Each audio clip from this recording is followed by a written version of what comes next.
કેમ છે મારા વાલા વિદ્યાર્થી મિત્રો? હું છું ભદ્રેશિયા પરવેજ. આ વિડીયોમાં તમારું હાર્દિક સ્વાગત છે. તો આગળ આપણે ગણિત પાયાથી કઈ રીતે શીખી શકાય એની માહિતી આપણે જોઈ હતી. તો એમાં મેં તમને માહિતી આપી હતી કે આપણે ગણિત કઈ રીતે શીખશું. એમાં સૌપ્રથમ આપણે સામાન્ય પાયાથી આપણે ચાલુ કરવાનું છે. ત્યારબાદ સરવાળા, સાદા સરવાળા, અપૂર્ણાંકવાળા સરવાળા, પોઈન્ટવાળા સરવાળા, આ દરેક રીતના આપણે સરવાળા જોવાના છે. ત્યારબાદ બાદબાકી, ત્યારબાદ ભાગાકાર, ગુણાકાર, આ રીતના આપણે દાખલા ગણવાના છે. પરંતુ મેં તમને શું કીધું હતું કે આપણે સામાન્ય માહિતી શરૂઆત કરશું, એટલે કે એકડાથી શરૂઆત કરવાની છે. તો સૌપ્રથમ તમને 1 થી 100 સુધીના મિત્રો એકડા આવડવા જોઈએ.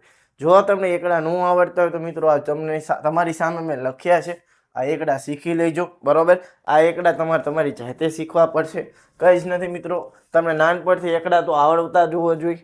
જો એકડા આવડતા હશે તો યાદ રાખજો મિત્રો, આપણે જે પણ ગણિત શીખવાનું છે એ આ 10 આંકડામાં શીખવાનું છે. કેટલા? આ 10 આંકડામાં. ત્યારબાદ આ આંકડાનો ઉપયોગ કરીને કોઈ પણ રકમ બનવાની છે. એટલે આ એકડા તમને પહેલા મિત્રો ખાસ આવડવા જોઈએ.